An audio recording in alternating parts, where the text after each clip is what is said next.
फिर मौका दूंगा, आप अपनी बात कहिएगा। अनिल दुबे मेरे साथ मौजूद हैं, राष्ट्रीय लोकदल के जनरल सेक्रेटरी और प्रवक्ता भी हैं। बहुत शुक्रिया आपका दुबे जी। ये आज क्या हुआ सदन में? आपकी पार्टी का कुछ रुख पता नहीं चला?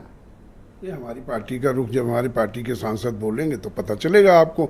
अब तो बारी बारी से नंबर आया, आज तो नेता प्रतिपक्ष बोल रहे थे, उनकी बात का जवाब प्रधानमंत्री जी कल देंगे ही।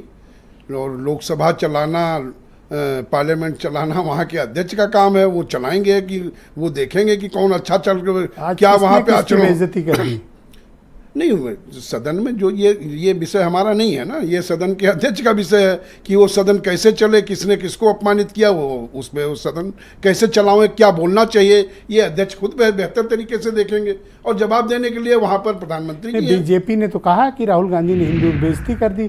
क्या अनिल दुबे और उनकी पार्टी भी ऐसा महसूस करते हैं? देखिए, बेइज्जती तो कोई किसी की नहीं करनी चाहिए, केवल किसी एक की राहुल बात ने की कि नहीं की? नहीं, अपमानित करना तो किसी को नहीं चाहिए, वो अलग बात है। वो सदन में चीजें आएंगी, वो कल स्पष्ट रूप से जवाब भी आ जाएगा।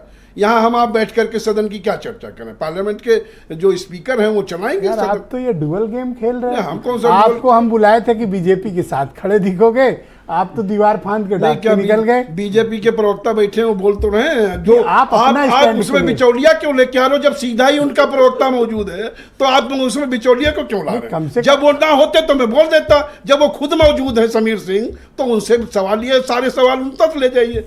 जब वो ना बोल रहे तब हमसे बताइएगा भाई, जब जो सवाल उनके वो स्वयं मौजूद है तो बिचौलिया कहाँ से आ गया?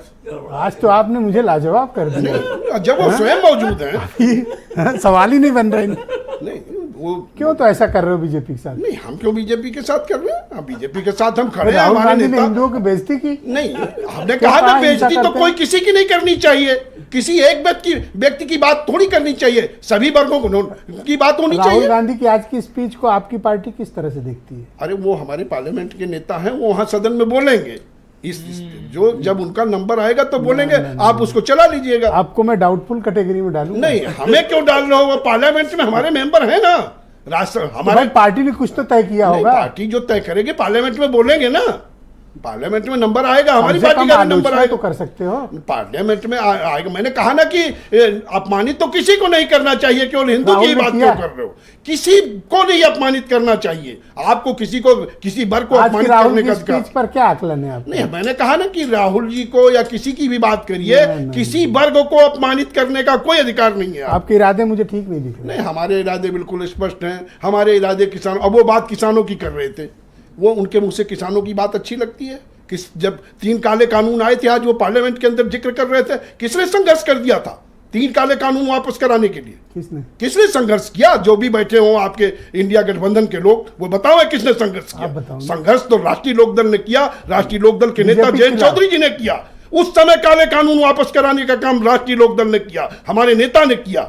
आज बात आप कर रहे हो काले कानून, चढ़ रहे हो हमारे ऊपर। आप आप कर रहे हो, आप उनकी बात कर रहे हो तो मैं उनकी बात कर रहा हूँ। मैं कह रहा हूँ राहुल ने हिंदुओं के बारे में ऐसा बोला, मैंने आप कह रहे हो कि राष्ट्रीय लोकदल ने ऐसे बता रहे हो जैसे मैंने कुछ कर डाला हो। आपने ब्रजेश जी उन सवालों को उठाया, वो सवाल पार्लियामेंट के है और भारतीय जनता पार्टी का प्रवक्ता डिबेट में मौजूद है और वो बोल लेते हैं, अच्छे वक्ता हैं, तो जब वो बोल रहे हैं तो हम उसमें बीच में कहां से आ गए? जब वो ना बोल रहे तो बताइएगा, मैं बोलूंगा।